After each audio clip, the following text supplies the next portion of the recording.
AgroInvest, comme je vous l'ai dit tantôt, est une société par action simplifiée qui évolue dans la chaîne de valeur agricole, c'est-à-dire de la production à la commercialisation jusqu'à l'industrialisation des produits agricoles. Nous faisons beaucoup d'activités. Nous produisons à l'intérieur du pays des produits comme le maïs, et la noix de cajou et le sésame. On exporte vers les pays comme l'Inde et le Vietnam. À côté de cela, nous faisons aussi la diffusion des informations agricoles, comme on l'a vu aujourd'hui, à travers le projet M-Makiti, qui est un projet qui va permettre au monde agricole d'avoir accès aux informations en temps réel. Puisque nous, on s'est rendu compte qu'en Guinée, dans le secteur agricole, il y a un problème. Celui de la question de la diffusion de l'information dans le secteur agricole. Ouais, donc les producteurs sont confrontés à ce problème. Il fallait trouver une situation, une solution leur permettant d'avoir accès en temps réel aux informations agricoles. On s'est rendu compte que ici, le seul canal permettant à tout le monde d'avoir accès à l'information, c'est la téléphonie. C'est ce qui a fait l'objet de notre association avec Orange pour mettre en place ce projet M-Makiti. Pour accéder au service, il suffit seulement de composer étoile 113 dièse avec n'importe quel téléphone, soit smartphone, simple téléphone, tablette et autres. Il suffit seulement d'être doté d'une SIM Orange qui a une couverture réseau sans connexion Internet et avoir un petit solde dans son compte. Parce que le service, il est facturé. Quand vous composez étoile 113 dièse, vous avez la possibilité de consulter les prix des produits agricoles. Vous avez la possibilité de souscrire pour recevoir des conseils, l'actualité agricole. Vous avez la possibilité de vendre. Vous avez aussi la possibilité d'acheter.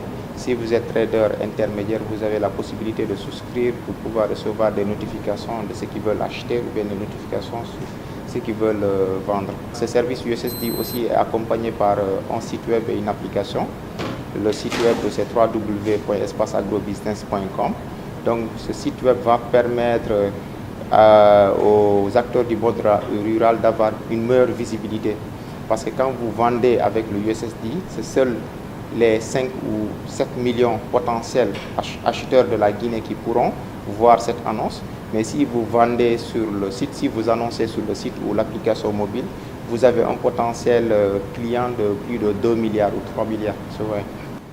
Bon, le plus difficile, c'est d'abord la compréhension des gens. Puisque bon, chez nous, tout ce qui est nouveau est mal vu. Vous voyez. Donc au départ, on est parti vers des départements ministériels, vers les institutions, pensant qu'ils peuvent nous accompagner. Mais au contraire, quand vous venez vers une institution, elle ne vous encourage pas, elle vous décourage. Mais avec la vision, on s'est dit, bon, comme le projet là est porteur, c'est un projet qui va impacter la population guinéenne.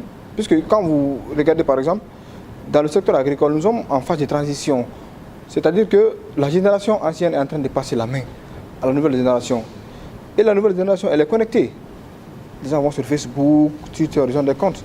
Donc avec ce genre de système, ça permet à la nouvelle génération d'être vraiment connectée et ça pousse aussi les jeunes à aller vers le secteur agricole.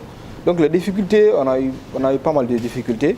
Mais bon, avec la vision, on s'est dit il faut surpasser ces difficultés. Le projet a pris 3 ans.